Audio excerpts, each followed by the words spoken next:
Hello everyone, आपका इंडिशा studies में स्वागत है। आज हम जानेंगे Himachal Pradesh staff selection commission Hamirpur में प्रीवियस ईयर में जो भी पेपर में क्वेश्चन पूछे गए हैं उन क्वेश्चन से रिलेटेड हम पूरी फुल इन्फॉर्मेशन जानेंगे कि उस क्वेश्चन में क्या है, उससे रिलेटेड और कौन कौन से क्वेश्चन बन सकते हैं जो कि हमारे पेपर्स में ऑब्वियसली पूछे ही जाते हैं। ओके, तो चलिए स्टार्ट करते हैं। जैसा कि हमारे यहाँ पे फर्स्ट क्वेश्चन रहेगा, महाराजा रणजीत सिंह के वारिस कौन थे।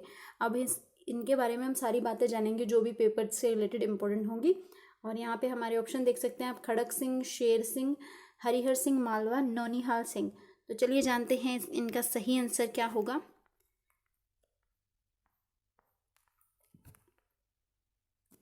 और यहाँ पे हमारा नेक्स्ट पॉइंट है, महाराजा रणजीत सिंह के बारे में जानेंगे हम। उनसे रिलेटेड जो भी पेपर में क्वेश्चन पूछे जाएंगे वो आज हम सारे कवर कर लेंगे।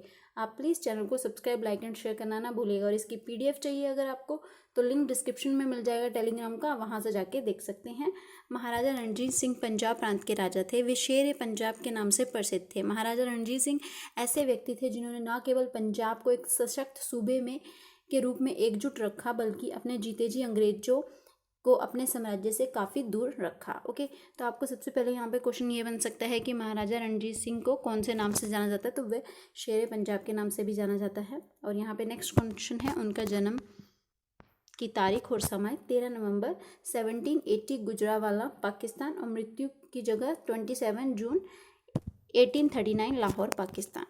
तो ये भी आप याद रखेंगे। और शासन अवधि आप यहाँ पे देख सकते हैं, 12 अप्रैल 1801 टू 27 जून 1839। और राज्याभिषेक हुआ है उनका 12 अप्रैल 1801 लाहौर किले में। ओके, और यहाँ पे नेक्स्ट क्वेश्चन आपसे ये भी पूछा जा सकता है कि वो कौन से घराने से थे, तो संधावालिया जाट सिख थे वो। ओके, और पिता का नाम उनके महाराजा महासिंह है और माता का नाम राजकौर है और धर्म सिख है उनका। और पत्नी जिंद कौर और गुलम बहार बेगम, उनकी 2 पत्नियों के नाम यहाँ पे बताए गए हैं। और उत्तरावर्ती, वो कौन से राजा के उत्तरावर्ती हैं, तो महाराजा खड़क सिंह के उत्तरावर्ती माना जाता है उन्हें। समाधि, अस्थि अवशेष लाहौर में सुरक्षित है उनके। जो भी समाधि है वो कहाँ पे है, ये भी क्वेश्चन बन सकता है, तो वो लाहौर में है। और संतान, खड़क सिंह, देखिए यहाँ पे हमसे ऊपर क्वेश्चन पूछा गया था कि उनकी संतान कौन सा है, तो खड़क सिंह उसका सही आंसर होगा।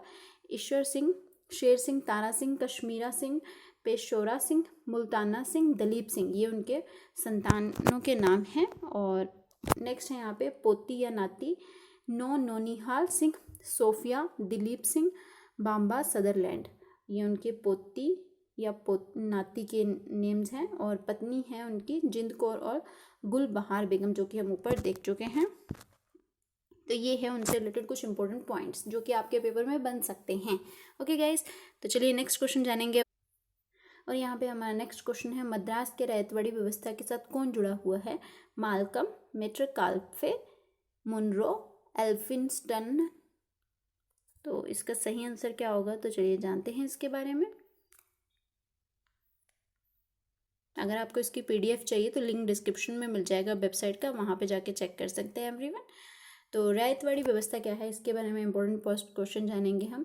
1792 ईस्वी में मद्रास की प्रेसिडेंसी के 12 महल जिले में सर्वप्रथम लागू की गई थी। तो सर्वप्रथम कहाँ लागू की गई थी, 12 महल जिले में लागू की गई थी। थॉमस मुनरो 1819 ईस्वी से लेकर के 1826 ईस्वी के बीच मद्रास के गवर्नर रहे हैं। ओके, रैयतवाड़ी व्यवस्था की शुरुआत का श्रेय किसे जाता है, फिर थॉमस मुनरो, ऊपर बताया गया मुनरो, तो उनका पूरा नाम था थॉमस मुनरो। तो थॉमस मुनरो ये सही आंसर होगा इसका। रैयतवाड़ी व्यवस्था के प्रारंभिक प्रयोग के बाद मुनरो ने इसे 1820 ईस्वी में संपूर्ण मद्रास में लागू कर दिया। तो ये भी क्वेश्चन पूछा जा सकता है कि रैयतवाड़ी व्यवस्था संपूर्ण मद्रास में कब लागू की गई, तो 1820 में। इसके तहत कंपनी तथा रैयतों किसानों के बीच सीधा समझौता या संबंध मान सकते हैं इसे। राजस्व के निर्धारण तथा लगान वसूली के में किसी जिम्मेदारी या बिचौलिए की भूमिका नहीं होती थी। ये एक ऐसी व्यवस्था थी जिसमें किसानों के साथ सीधा समझौता था। ओके, और यहाँ पे कोई भी बीच में जमींदार या बिचौलिया टाइप जो भी पर्सन होते थे वो यहाँ पे नहीं ऐड किए गए थे। कैप्टन रीड तथा थॉमस मुनरो द्वारा प्रत्येक पंजीकृत किसान को भूमि का स्वामी माना जाता था। जो भी पंजीकृत किसान थे जिनके नाम पे भूमि होती थी वो उसका स्वामी होता था।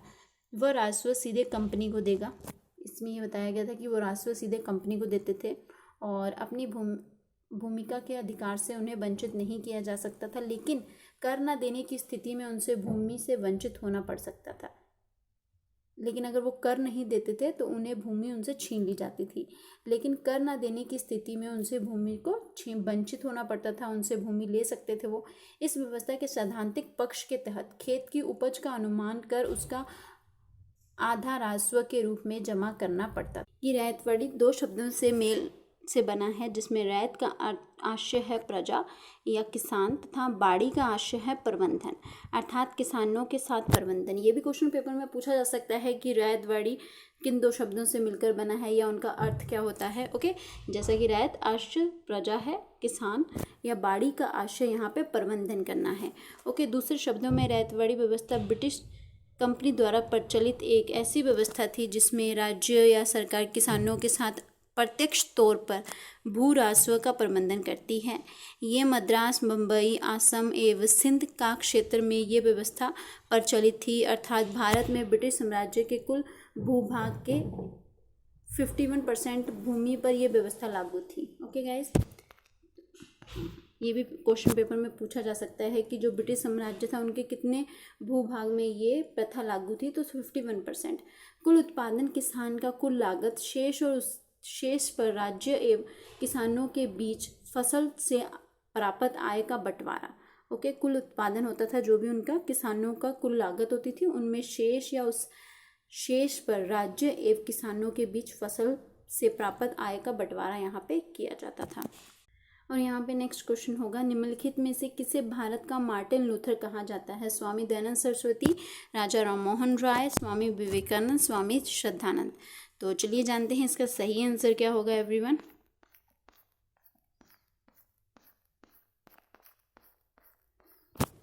तो इसका सही आंसर आप जान चुके होंगे कि दयानंद सरस्वती जी को माना जाता है। वह आर्य समाज के संस्थापक थे, बहुत इंपॉर्टेंट क्वेश्चन है। वह एक सामाजिक नेता और भारतीय दार्शनिक थे। ये भी पेपर में क्वेश्चन पूछा जा सकता है कि वो दार्शनिक थे, सामाजिक नेता थे या राजनीतिज्ञ थे। इस तरीके से भी आपसे क्वेश्चन पूछा जा सकता है। स्वामी दयानंद सरस्वती जी का जन्म 12 फरवरी 1824 को हुआ था गुजरात में। तो ये भी पूछा जा सकता है उनका जन्म कहाँ पे हुआ, तो गुजरात में।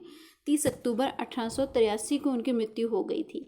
अगर आपका पेपर सेकंड या फिर फर्स्ट लेवल का है तो वहाँ पे आपकी डेट ऑफ बर्थ पूछी जा सकती है, वरना सिर्फ इतना क्वेश्चन पूछा जाता है। इंपॉर्टेंट यही होता है कि उनका जन्म कहाँ पे हुआ है। ओके, उसके आगे हम देखेंगे यहाँ पे, स्वामी दयानंद सरस्वती ने कर्मकांड और मूर्ति पूजा को प्रोत्साहित नहीं किया है। तो ये भी इम्पोर्टेंट क्वेश्चन है कि वो मूर्ति पूजा को प्रोत्साहित किया है उन्होंने या नहीं। तो उन्होंने बिल्कुल भी मूर्ति पूजा को यहाँ पे प्रोत्साहित नहीं किया है। स्वामी दयानंद सरस्वती ने महिलाओं को सम्मान अधिकार देने का काम किया है। तो ये भी क्वेश्चन पूछा जा सकता है कि महिलाओं को वो सम्मान अधिकार देने के पक्ष में थे या नहीं थे। उन्होंने भारतीय शास्त्रों को पढ़ने के अधिकार और शिक्षा के अधिकार को बढ़ावा देने के लिए बात कही है। वो चाहते थे कि जो स्त्रियां हैं वो जो भी भारतीय शास्त्र हैं उनको भी पढ़ें और शिक्षा को भी लें। ओके, वह पुनर्जन्म और कर्म के सिद्धांत में विश्वास करते थे। वो किस में विश्वास करते थे? पुनर्जन्म और कर्म के सिद्धांत में विश्वास करते थे। स्वामी दयानंद सरस्वती ने सार्वभौमिकता के लिए एक कोड के रूप में 10 सार्वभौम सिद्धांतों को प्रतिपादित किया है। स्वामी दयानंद सरस्वती जी द्वारा स्थापित आर्य समाज मांस खाने, महिलाओं के खिलाफ भेदभाव, पशु बलि या मूर्ति पूजा या बाल विवाह, जाति व्यवस्था के खिलाफ थे। तो किन किन प्रथाओं के खिलाफ थे? जैसा कि आपसे क्वेश्चन पूछा जा सकता है, आर्य समाज में मांस खाने के खिलाफ थे वो या नहीं थे? तो यस थे। महिलाओं के खिलाफ जो भेदभाव हो रहा था उस टाइम उसके खिलाफ हैं वो। पशु बलि के खिलाफ है, मूर्ति पूजा के खिलाफ है वो, बाल विवाह के खिलाफ हैं, जाति व्यवस्था के खिलाफ हैं। तो इस तरीके से कई सारे क्वेश्चन बनते हैं।